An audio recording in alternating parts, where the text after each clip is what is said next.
Hello, and welcome back to the Chronic Fatigue and Burnout Recovery podcast. I am your host, Anna Marsh, and today we're going to talk about causes of fatigue generally and chronic fatigue specifically. And the reason why I wanted to talk about general causes of fatigue is because very often, even if someone does have a chronic fatigue syndrome diagnosis, or if they have burnout, it's very common for them also to have underlying imbalances, which are general causes of fatigue as well.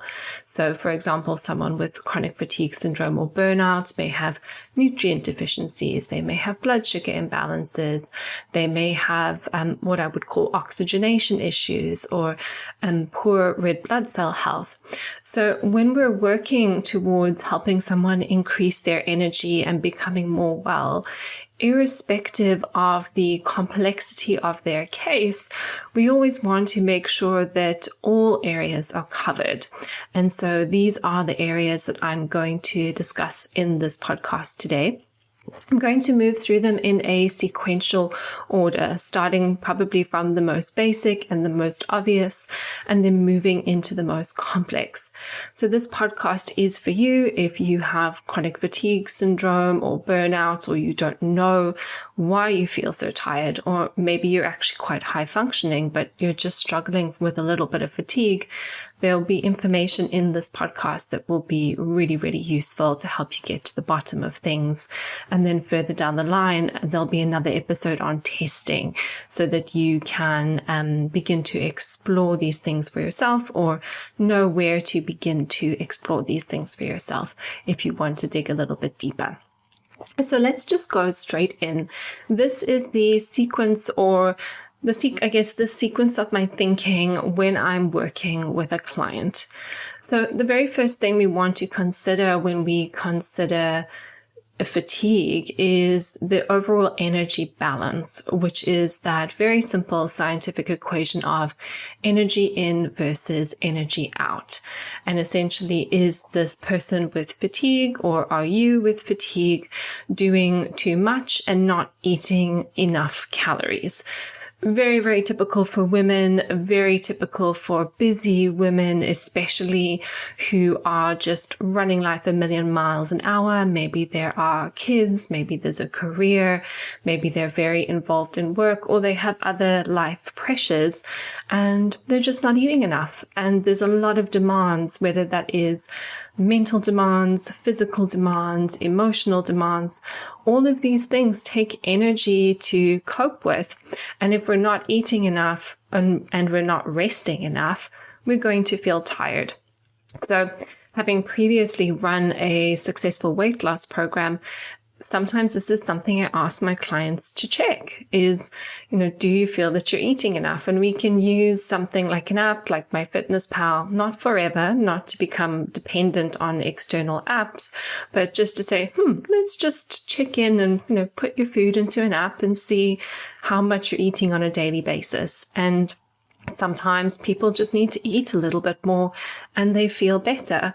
So even if someone is really unwell with a diagnosed condition, often the symptoms associated with the condition, if there's nausea or a lack of appetite due to something else going on in the body, people are naturally going to begin to restrict how much they're eating. And, just eating more won't solve the whole condition, but it will help them feel better. It will increase their baseline within the condition. And so therefore, even if you've been unwell for a while, it's important to remind yourself about some of the basics, because sometimes the basics are so basic that we look past them and they become our blind spots. So the first thing we want to look at is, are we eating enough? And how much exactly someone needs to eat is going to depend on their height and their weight and how much muscle mass they have and how much they're moving each day. So I can't give you a specific about how much you as the individual listening to this podcast should be eating. But I would say kind of on average, anything around sort of 1,500 to 2,000, maybe even 2,500 calories for a bigger or more more active person is sort of ballpark, but if people are only eating sort of 800 calories consistently, then we really want to be mindful of how that's contributing to how they're feeling. So then the next thing we want to look for is blood sugar imbalances. So within that kind of energy balance, eating enough food, the quality of that food is also going to be really important. And I will do a specific episode on blood sugar imbalances where we can dive deeper into all the reasons why someone may have a blood sugar imbalance. But for the essence of this podcast, just to keep things surface level today, we really just want to make sure that the proportions of macronutrients, proteins, fats, and carbohydrates are appropriate for the individual. And so really what I see with a lot of clients is, especially if they're more unwell and therefore less active, carbohydrate tolerance tends to be lower, which means if they're eating large amounts of carbohydrates or too many processed carbohydrates, or sometimes not even large amounts of carbohydrates, but just too many carbohydrates for their unique situation at the time, we're going to start to see maybe highs and lows in blood sugar. And when blood sugar goes too high, this affects energy penetration in the brain. And obviously we need to get energy into the brain so we can think and operate really well in terms of focus and concentration and mood and all those lovely things. And the other thing is that if our blood sugar drops too low, we're also going to feel tired. So blood sugar stability is the name of the game. We want to have stable blood sugar throughout the day. And in order to achieve that, we really want to be able to know what that breakdown of proteins, fats, and carbohydrates that we need in the diet needs to be, and to be eating consistently throughout the day, not too much, not too little. And as I said, we can go into this in more detail further down the line in another episode. But blood sugar imbalances are also associated with our mitochondria health, and our mitochondria are the little organelles in the cells where we create energy. And so if blood sugar is imbalanced, that's impacting the cellular machinery, which is important for energy production. And therefore, we really want to get blood sugar balanced as we work towards more energy and better health. So we've got the energy balance dialed in. We're stabilizing blood sugar throughout the day. What comes next? Well, the next big thing that I start to think of when I'm working with my clients is oxygen delivery. We make energy in the mitochondria in the presence of oxygen, which means that we need to get oxygen from the air that we breathe into the body via the lungs, into the bloodstream, and into our cell. So that is a multi-step production line where multiple things can go wrong that would affect oxygen delivery in the cell and therefore the ability to produce energy. So here, the main things we're looking at is how we're breathing. If someone's a mouth breather, if they have sleep apnea, if there's any issues with breathing, then we're not necessarily going to be getting oxygen into the body. And once oxygen is in the body, we need to transport it. And the red blood cells are our oxygen transporters. So if there's any issues with our red blood cell health, that's going to affect oxygen delivery. And here we rely on specific nutrients like B12, folate, iron, B6 to make healthy red blood cells. So nutrient deficiencies, which then have a knock-on impact on blood cell health, are going to have an impact on our energy levels and fatigue. And so this is part of what I would call the low-hanging fruit. These are the things that are really important to test and address first and foremost. They're almost like the initial screening that I do with all clients is, how are your red blood cells? Do you have an oxygenation issue? What do we need to address here? because this can be a quick win for people. If we have low red blood cell health or poor red blood cell health, and we can just take a few supplements and address that quite quickly and feel a little bit better, then we know that's done and dusted, and we can move on to other things with more energy to tackle those things. So talking about oxygenation segues kind of nicely into nutrient deficiencies. I've already mentioned B12, folate, iron, and B6, but there are multiple different nutrient deficiencies that can be associated with fatigue. So for the purposes of today, I'm not going to talk about every single one, but what I would like to think about rather is this idea of nutrient deficiencies happen because something has gone wrong in that production line. We're either not eating adequate amounts of certain nutrients, which can be common in restrictive diets. And sometimes people will restrict their diets because they feel unwell when they eat certain foods. If there's poor digestive health, then the nutrients aren't necessarily getting digested and then absorbed and transported appropriately to wherever they need to go in the body, then that's going to be an issue for the functioning of the body, and the end result is fatigue. So there are many reasons why someone would potentially have nutrient deficiencies. We could also have nutrient deficiencies if there's a high need for a specific nutrient, and therefore the body is burning through a lot of that nutrient and using it up, so that we have a high demand for more. And for example, iron, which we know is really important for mitochondrial function and energy production, which we know is really important for oxygenation and the transport of oxygen around the body, can also be used in our antioxidant enzymes, for example, catalase. So we need iron to make catalase, but then if we have a lot of damage, if we have a lot of oxidation in the body, we're going to need to make a lot of catalase, and therefore our demands for iron can be higher. And then obviously another classic one for iron is women with hormonal imbalances and heavy bleeding. So talking about nutrient deficiencies is also then a nice segue into gut dysfunction. So there are many reasons why gut dysfunction can be a cause of low energy. One of those reasons is because if the gut is dysfunctional, we can have poor nutrient digestion and absorption, and then we have nutrient deficiencies which can contribute to fatigue. But because the gut is so closely linked with the immune system, infections in the gut or imbalances in the gut, like dysbiosis, an imbalance of the bacteria in the microbiome, can all have an impact on the immune system. And this is essentially one of the things that can keep the body in a sense of threat or a sense of danger. And what we know is that the mitochondria, which are really important for producing energy, are not only energy producing machinery, they are also defense machinery.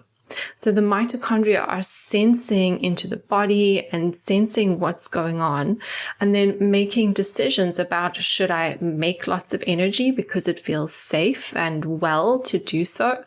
Or are we under threat, and do we need to maybe shut down energy production or prioritize energy production in the immune system, but shut down energy production in the brain and in the muscles until this threat has been resolved?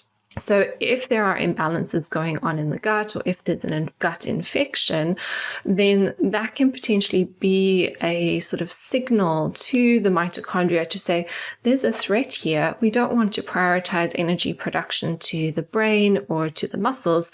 We need to prioritize energy production to the immune system. And if you've ever had a cold or a flu, which I'm sure that you've had, you know what it feels like when energy is prioritized to your immune system. You feel tired, you feel foggy, you maybe have a headache, you feel socially withdrawn, you have flu-like symptoms. So those sickness symptoms that we get when our immune system is active is a consequence of this change in energy distribution. Energy prioritized to the immune system, energy prioritized away from the brain and the muscle tissue. So this is just one of the mechanisms by which gut dysfunction can affect our energy. There are many others, and in future I will do another podcast where I'll talk about all of these in more detail. But for now, just know if you have any GI symptoms, those symptoms could be a clue that you have imbalances in your gut, and you may want to look at gut function and how it relates to your fatigue. And here that could be bloating, constipation, diarrhea, acid reflux, cramping. So there's lots of different GI experiences people can have. And really, you want to be able to eat your food, digest your food, no bloating, no smelly gas or no excessive gas. A little tiny bit is okay, and have regular bowel movements without any issues. And so if that's not happening, then it could be a sign that you need to look at your gut. But sometimes I have clients who say, oh, my gut's fine, it works absolutely perfectly, but they still have gut issues that are manifesting systemically. And what that means is it's manifesting in challenges with the skin, or maybe they have challenges with their joints, or maybe they have hormonal imbalances. So there's other things going on outside of the gut, but the root cause is the gut dysfunction. So what I've introduced you to actually a little bit as I've been talking about gut dysfunction is the cell danger response. So the cell danger response is a universal response to threat. And it's really a change that happens in the body when the cells perceive that there's a danger or a threat. So as I've already explained, the mitochondria are not only energy producing machinery, they're also defense machinery.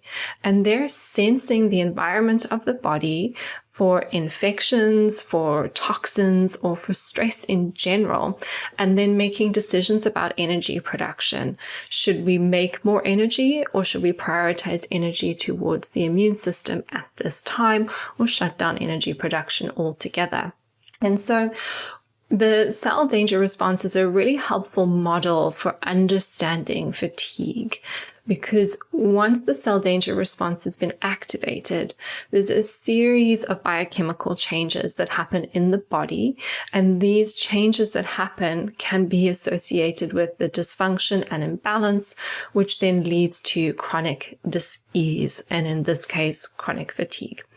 So I won't talk again in extreme detail about the cell danger response. That's for another day. But it's important then to understand that toxins can trigger the cell danger response, infections can trigger the cell danger response, and trauma, micro traumas, multiple micro traumas like chronic stress can trigger the cell danger response, but so can big traumas and just general nervous system dysregulation. So these are the other factors that can possibly cause fatigue.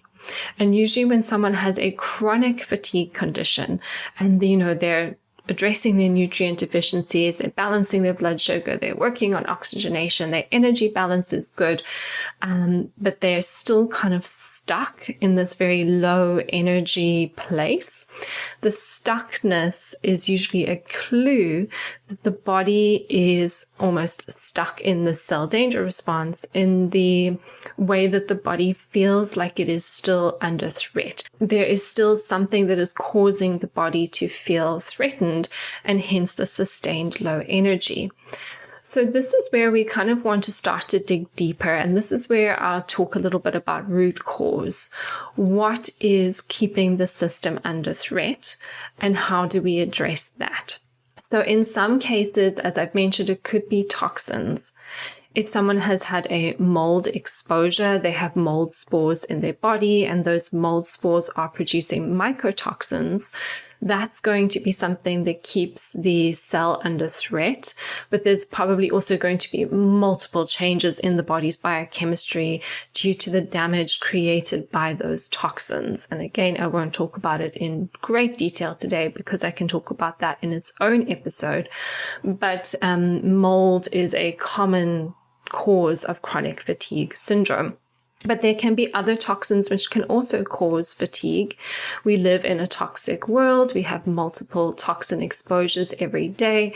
And sometimes if we have one big exposure, for example, to mold and mold producing mycotoxins, it weakens the body system. So the body struggles to cope with other toxins. And then there's a load that builds up. I have had a client who had breast implant illness. She had breast implants removed, but then she had multiple toxins in her body, heavy metals, plastics, mold, because the system was overwhelmed and couldn't cope with the toxicity. So in this case, we really want to sort of remove and avoid toxins where possible and support the body to detoxify so that that cell danger response can move through its full cycle and the body and the cells no longer feel under threat. The next thing would be possibly infections. So we talked about gut infections, which could be parasites, could also just be a general imbalance of the gut microbiome, or other infections. Sometimes people will get a virus and then they end up with post-viral fatigue, or someone may be infected with Lyme disease and it's co-infections.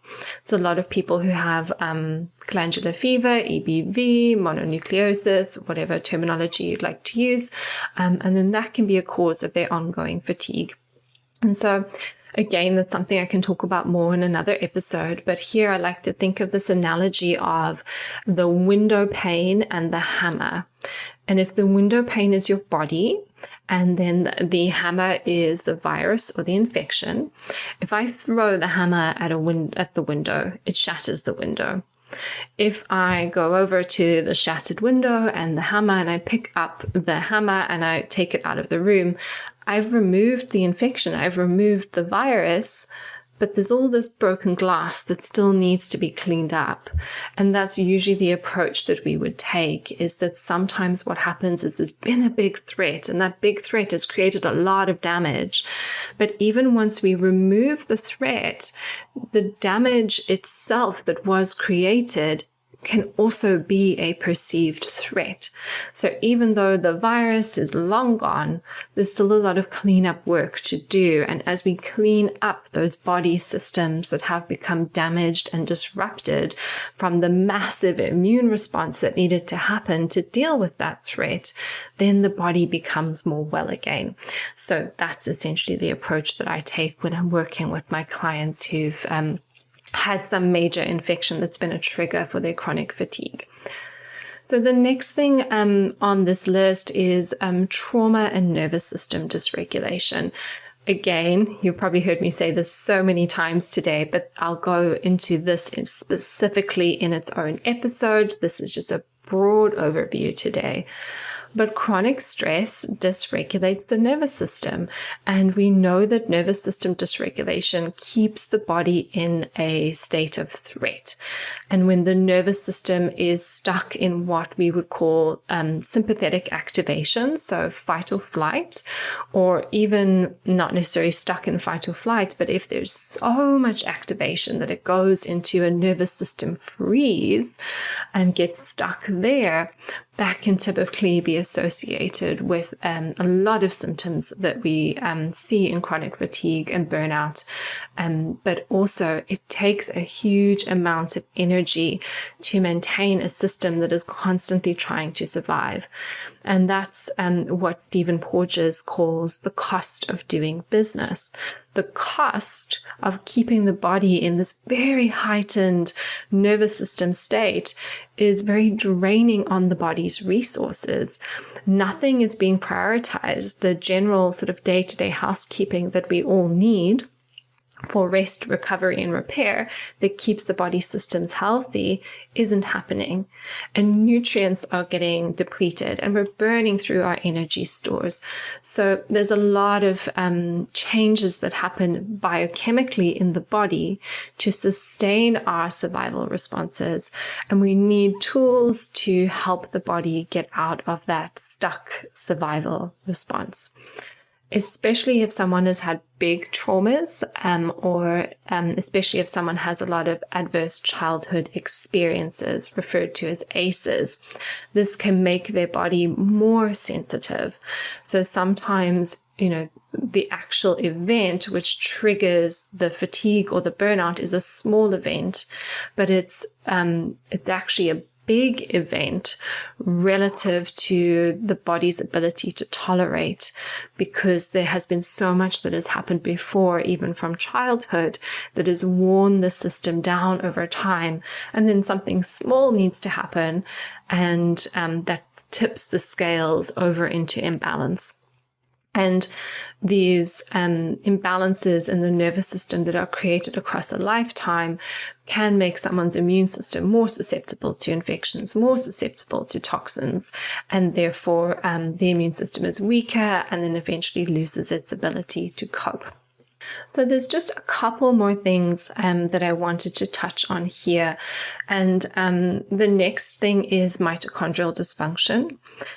So mitochondrial dysfunction is, as I've already explained, your mitochondria are your little energy producing factories in the cell, and healthier and stronger mitochondria are associated with resilience in the body and associated with our ability to make energy. And what a lot of people might think that you need to do is just, give nutrients that support the mitochondria. But hopefully now, from listening to all of this, you can maybe understand that the mitochondria function has possibly become dysfunctional because of an active cell danger response. So part of restoring mitochondrial health is helping the body to feel safe again. And then, yes, we want to do other things which support the mitochondria, like give them the nutrients that they need and support cell membrane health and support blood sugar. But all of those interventions can sometimes be wasted or possibly even make someone feel worse if we haven't dealt with the root cause or that big threat. Then the other thing we want to think about, which I've touched on when we talked about toxins, is toxic load. When the body is overwhelmed with toxins, we are overwhelming the cells and we're entering into a cell danger response. So we want to consider detoxification and supporting the liver and the kidneys and the drainage pathways like the gut and the skin and our ability to sweat and how we breathe, and supporting all of those pathways to reduce overall toxic load. And then lastly, kind of all the way there on its own, is hormones.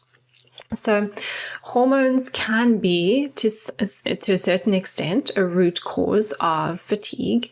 Where this might be is if someone has very low levels of certain hormones. For example, women entering perimenopause who have low levels of progesterone, or perhaps athletes who are overtraining, under eating, and maybe having low levels of hormones, estrogen specifically.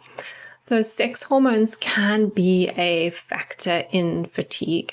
But what I do find is that sex hormone balance is usually a byproduct of everything else going on. So when the body is in a cell danger response, it's not really prioritizing reproduction. It's just not the most important thing at that point in time. So we want to work on the overall health of the body systems, get the cell out of threat, support just general, healthy adrenal function so that the body is coping with stress day to day. We're keeping blood sugar balance. The body has all the nutrients that it needs. The gut health is working well. And when we do all of those things, sex hormones usually get better. So that would usually be my approach, is let's deal with all of those foundations first, and then either test sex hormones or circle back and test sex hormones, and then decide if we need to intervene. And in some cases we do. And in some cases, body identical hormone replacement therapy can be really helpful. So that's what we might consider when we're looking at sex hormones.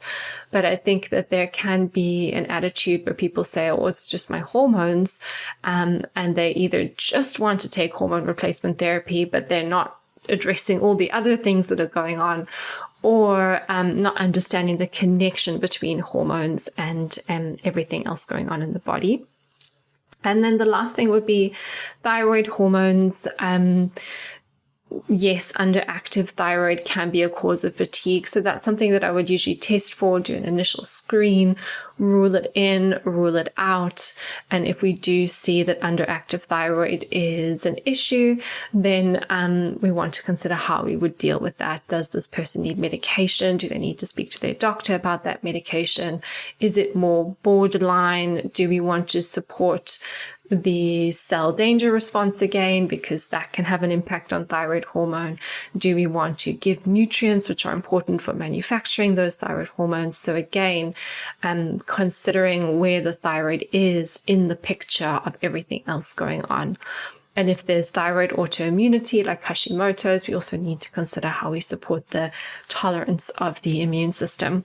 So you might be wondering, the one thing I probably haven't mentioned so far is adrenal dysfunction, and what is colloquially called adrenal fatigue or tired adrenal glands.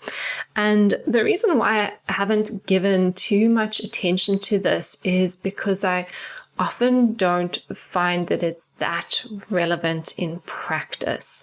And I get asked this question very often on social media, what's the relationship between chronic fatigue, adrenal fatigue, and burnout? And what I would just say from clinical practice is I have clients with chronic fatigue or burnout with normal adrenal function, high adrenal function, low adrenal function. And having tried to work on adrenal function specifically, and then not really seeing adrenal profiles change, where I've kind of arrived personally in my practice is, let's support the whole body. Let's support the nervous system. And if we do all of those things and someone feels well, great. And what this looks like in terms of an adrenal profile test is maybe not as important as how they feel, and if they're feeling like they're feeling good and making progress and having success in their fatigue recovery.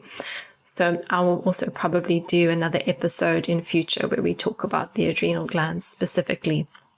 So that is everything for today in terms of the causes of fatigue generally and chronic fatigue syndrome specifically. Are there other things that could be causing fatigue? Yes, maybe, but these are the major players in the game, what I would call the big rocks. And this is where you can go looking as you start to explore what could be at the root of your chronic fatigue or burnout. I'll see you in the next episode. And just once again, if you have enjoyed today, if you are experiencing value from the information I'm sharing, please leave a 5-star review on iTunes. When you leave a review on iTunes, it helps other people that maybe would need or benefit from this information to find the information in the first place. And so it would be really much appreciated by me. And of course, if you've loved the episode, if you know somebody who may benefit from hearing it, share it with them and share the love. So again, I'll see you in the next episode and have a wonderful fatigue recovery day.